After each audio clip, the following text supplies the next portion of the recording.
ევროკავშირის მიმართ ნდობა დავიდა დაეცა ისტორიულ მინიმუმამდე. მხოლოდ 49% ენდობა ევროკავშირს საქართველოში, ამათი ევროკავშირის კვლევითი ორგანიზაციის გამოკითხვით. და კლება ერთი წლის განმავლობაში იყო 17%-იანი. ანუ გასული წლის გაზაფხულზე 66% ენდობოდა ევროკავშირს ერთი წლის წინ. 66%-დან 59%-მდე დაეცა. ასოცირების წევრობა მოგვცეს I don't speak Georgian დროშების ქნევილაზე ხო იყო პიკი. კი. და მე ეს პიკეში გადაინაცვლა და ესე ვარდება დრამატულად. ნახევარი წლის წინ ენდობოდა 58% და ეხლა ენდობა 59%. ანუ 9%-იანი კლება ნახევარ წელიწადში, 17%-იანი კლება ერთ წელიწადში. ნდობის ეს ეხლა ნდობაზე, ამის გარდა. გაზრდილია ქართველთა რაოდენობა, რომლებიც ევროკავშირს ნეგატიურად აფასებს, ნეგატიური შეხედულება აქვთ. ასეთების რაოდენობა არის 18% და ერთი წლის წინ იყო 7%. ანუ 11%-ით გაიზარდა. ანუ ვიღაცები მაგალითად რო ამბობენ, რომ თქვენ რატო გგონიათ, რომ რაღაცა თქვენი პოლიტიკური პლატფორმა, თქვენი შეხედულებები წარმატებას მიაღწევთ და რაღაცა. რავი, აი ეს პროცესი რომ მიმდინარეობს,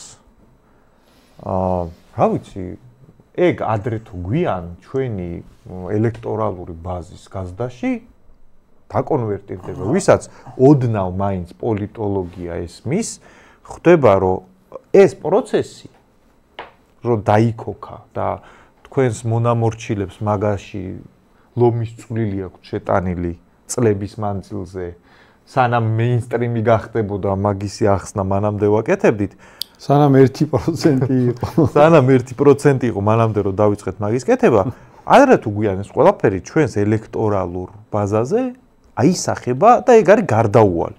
კიდე ერთი მონაცემი, ძალიან საინტერესო, შემცირებულია მნიშვნელოვნად ქართველთა რაოდენობა, რომელსაც მიაჩნიათ, რომ ევროკავშირში გაწევრიანება კარგი იქნება.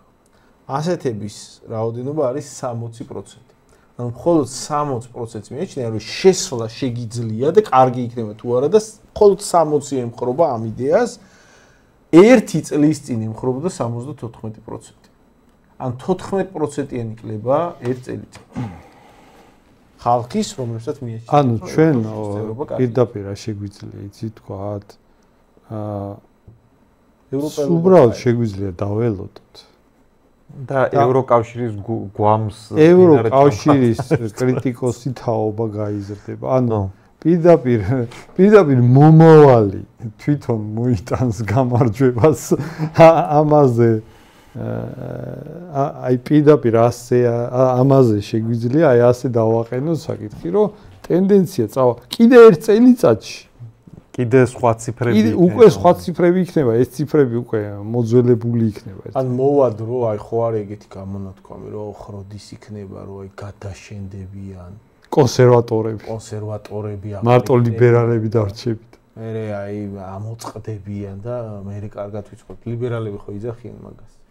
მე მგონი უფრო საითვინდის წინ მდგომარეობა, აი ევროკავშირის მიმართ დადებითი დამოკიდებულება რო ქონდა. ცოტა ეგ ხალხი გადაშენდება. გაიგე და ის ხალხი ვინც სკეპტიკურად იყო განწყობილი, ეგ ხალხი გაძლიერდა. მე მგონი მომავალი როგორ იქნება, იცი, აი ჩვენ თუ აქ უბრალოდ მოვახერხეთ და ქართული ოცნების ეს იდიოტური პოლიტიკა გადავტეხეთ, რომ უცხოტომელებით არ გაძეძგოს აქაურობა, თორე ხა ეგ თუ გამოვიდა არაფერი მომავალი არ გვექნება, მაგრამ მაგას თუ მოვახერხებთ, რაღაცა პერიოდში როგორი სურათი იქნება, იცი, აი რაღაცა მომენტში წლების მერე ვიღაცა მოხუცებული ტიპია, ესე იჯდება და ჩემ ახალგაზრდობაში რა იყო, იცი ბიჭო, NGO-ში მუშაობდი. ფულს გვიგზავნიდნენ, ბიჭო, რაღაცებს წერდი თუ აგზავნი და ფული მოდიოდა თავისთვის და ახალგაზრდები მოусმენ რაღაც ღაპრებს ყვება კაცო ბიჭო. თქვენ რა NGO იცით ბიჭო, აი ხო არა აი მაგ ევროკავშირული მენტალიტეტი, ევროკავშირული მენტალიტეტი, აი ხო იყო ვიღაცები რო ყვებოდნენ, რომ 37 მანეთად მოსკოვში გადაფრინდებოდი, აი ეგ ტიპები ეგრე მოყვებიან გრანტი რომ მოდიოდა უცხოეთიდან და ამ ევროპის სიყვარულში რომ ვიღაცეები მე აქ ხალხს ჭუას არიგებდნენ, იმიტომ რომ გრანტი ჩაერიცხა. თლად რელევანტური შედარება არ არის, იმიტომ რომ 37 მანეთად მაშინ ყველა შეეძლო სადაც გაფრენა. ყველაზე უღრენი იმათან სოფლიდანაც კი და ეს პრივილეგირებული კასტა ჩვენ შემთხვევაში ეს NGO-შნიკები რომ დაუბრუნდეთ ახლა რა ქვეყანა დაანგრიეს ტექსტი მაგაც ეკნება. ხო, მაგრამ უყურე ევროკავშირის მიმართ ასეთი ვარდნა, დობის თვალსაზრისით. კი ბატონო, ახლა საკუთარ თავსაც უნდა შეაქო და საკუთარი ღვაწლიც ალბათ უნდა დააფასო, რომ ჩვენ ამ საკითხში ალბათ გარკვეული წვლილი მიგვიძღვნის, იმიტომ რომ საზოგადოებას ობიექტური ინფორმაციას ვაწვდით წლების განმავლობაში ზოგადად დასავლეთისადმი და არა მარტო დასავლეთისადმი, ახლა ვიღაცამ რომ არ გაგვაფორმოს თუ რაღაც ანტიდასავლურ ძალად და ასე შემდეგ. ჩვენ ზოგადად ჩვენს აუდიტორიაში და ზოგადად ვინც ჩვენ გვისმენს, გვიყურებს, კრიტიკულ აზროვნებას ვაღვივებთ.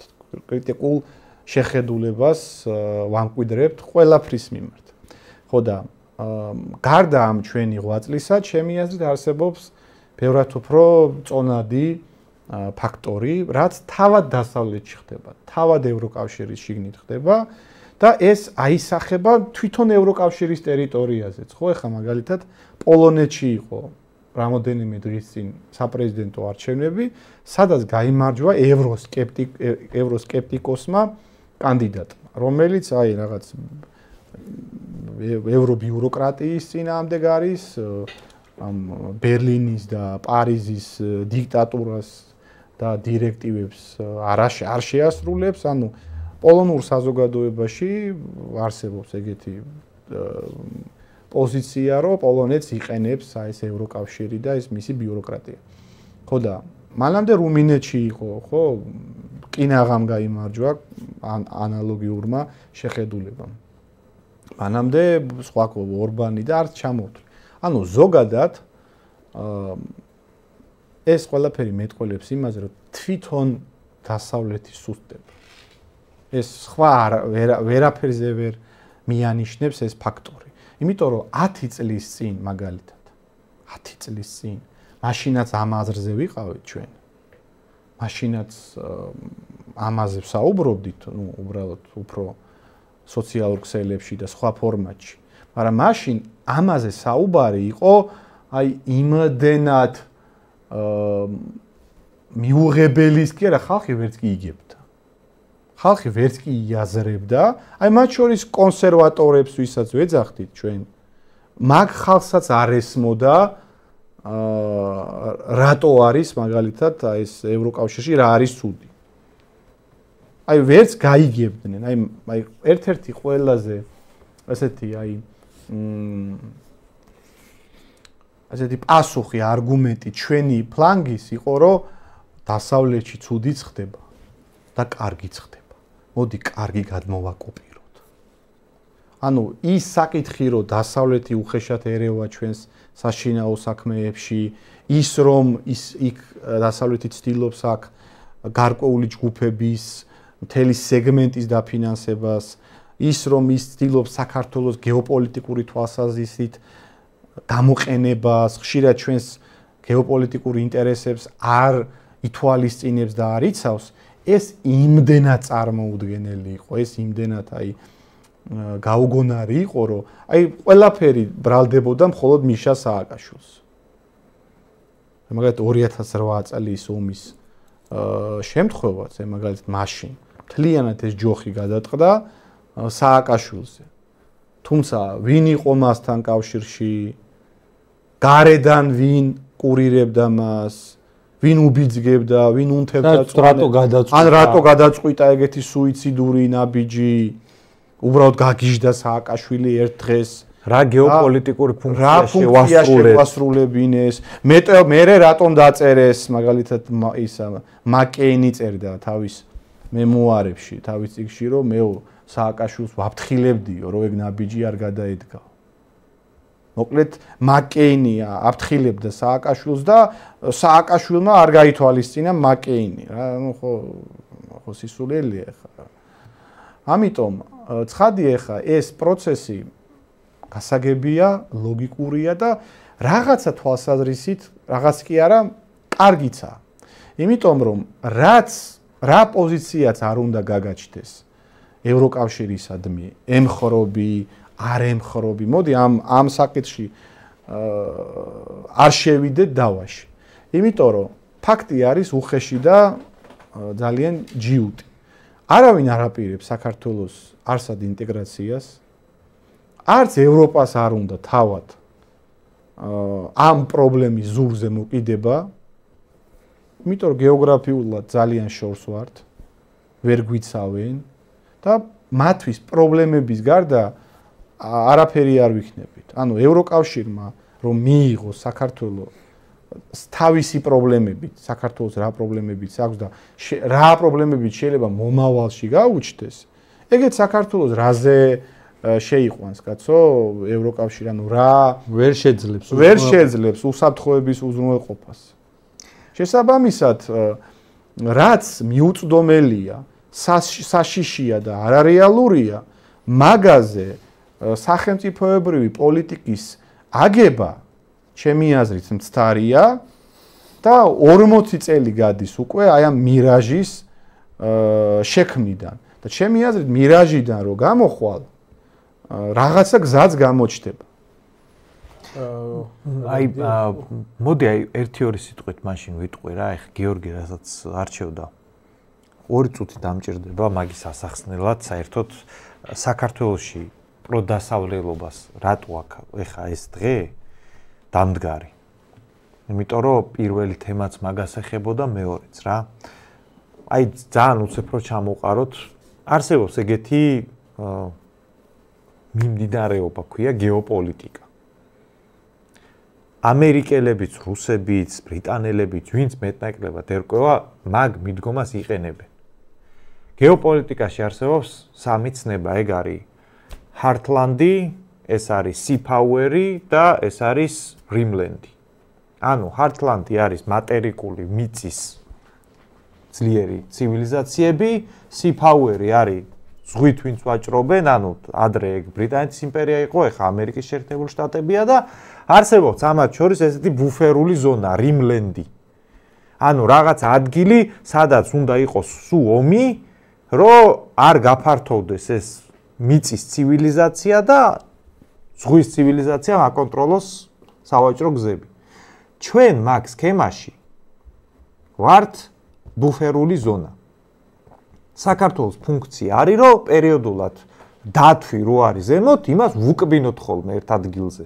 მე ეს უნდა შემოგვიტრიალდეს, თავში გვირტყას ესე თათი და მაგ პროცესში ჩვენ რო აქ ყვირი ვართ, რომ ევროპის ნაწილი ვართ და სინამდვილეში არა ვართ, არანაირი sea power-ის ნაწილი ჩვენ არა ვართ, ვართ რიმლენდი, რომელსაც sea power-ი იყენებს, რომ აი ესეთი ცეცხლოვანი რკალი გაუკეთოს იმ ცენტრალური, ასე ვთქვათ, ჰარტლანდის ცივილიზაციას, ხო?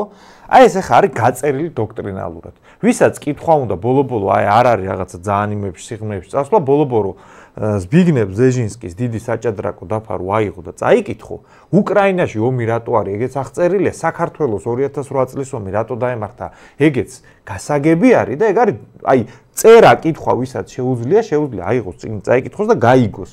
90-იან წლებში ჰქონდათ ეგ გაწერილი. და ამას რატო გიხსნით, იცი? რა მოხდება საქართველოში? რა ვარიანტები გვაქვს სულ? ეგ ჩვენს არჩევანზე კი არ არის დამოკიდებული. ჩვენ უბრალოდ შეგვიძლია რომ აი ამ არსებული ვარიანტებიდან მე რაღაცეების მიმართულებით გადავხაროთ ქვეყანა.